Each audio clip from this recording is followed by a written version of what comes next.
Bonjour à toutes et à tous, bonjour à tous les suiveurs et à tous les inconditionnels de Grégoire Omnisport sur Sky Sport. Amoon na benn débat Sadio Mané ak Ryan Giggs kan moo mën qui est le meilleur joueur entre les excentrés ou bien les ailiers Sadio Mané et Ryan Giggs la mooy débat boobu parce que dañ doon comparer la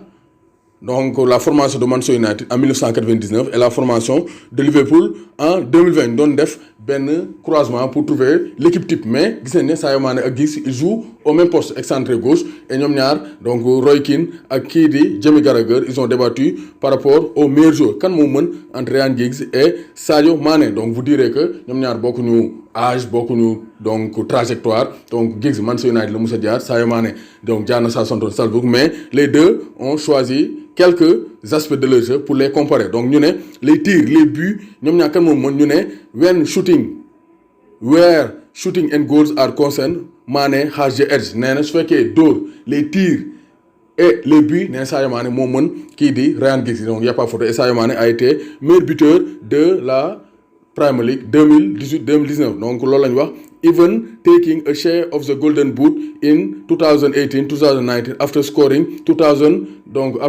22 goals donc Sadio Mané a été meilleur buteur ou Giggs donc n'a jamais été meilleur buteur du championnat anglais. He certainly wasn't bad in front of goal nee na donc gars yi nee nañ donc il n'était pas mauvais face au but parce que Giggs dugal na ay buts jéggi dayoo mais du côté but. donc Sadio Mané moo ko dàq dugal donc côté boobu Sadio Mané moo gagné donc passe ñu ne passe nag Giggs du moroom Sadio Mané parce que Sadio Mané donc il a un registre différent de Giggs donc Giggs il est beaucoup plus donc fin moo ëpp finesse Sadio Mané moom day téye temporiser ak Sadio Mané il joue plus sur sa vitesse sa capacité à percer donc les défenses moo tax ñoom ñaar bokkuñu Sadio Mané généralement il termine les actions alors que Giggs généralement il tire et généralement il donne les bonnes passes parce que Giggs est moins rapide que Sadio Mané Sadio Mané moo ko gën a gaaw et Giggs est beaucoup plus technique beaucoup plus fin techniquement que Sadio Mané moo tax côté passe donc nee nañ Giggs moo raw Sadio Mané ñu xool côté dribble donc dribble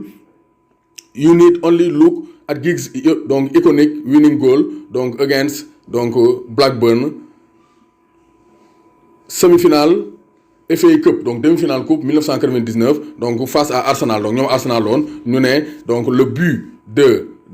Giggs est une illustration donc boobu day wane ne Giggs kenn du moroom ci dribble donc Giggs nag aay na dribble vraiment il sait très bien dribbler nee na mais par rapport à Sadio Mané has the speed pace and acceleration to match donc vraiment neen Sadio Mané lan la différent comme Giggs il pouvait tenir la balle faire des petits ponts alors que Sadio Mané donc nan lay dribbler il dribble avec ses accélérations et avec donc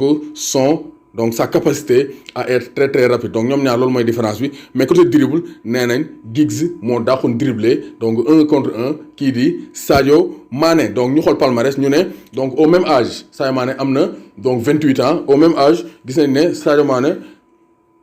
lan la gagné na Ligue des Champions gagné na Super Coupe gagné na Coupe du Monde des clubs mais gagné na Premier League or au même âge à 28 ans Giggs gagné woon na donc 7 Premier Leagues donc gagné na 7 titres de champion d'Angleterre 3 FA Cup et gagné woon na la Champions League en 1999 donc mais gis nañ ne ñoom ñaar bokkuñu Giggs retraité na te Sadio Mané ren il va gagner la Premier League peut-être d'ici 10 ans on pourra faire une comparaison beaucoup plus approfondie mais while Mané is better in certain things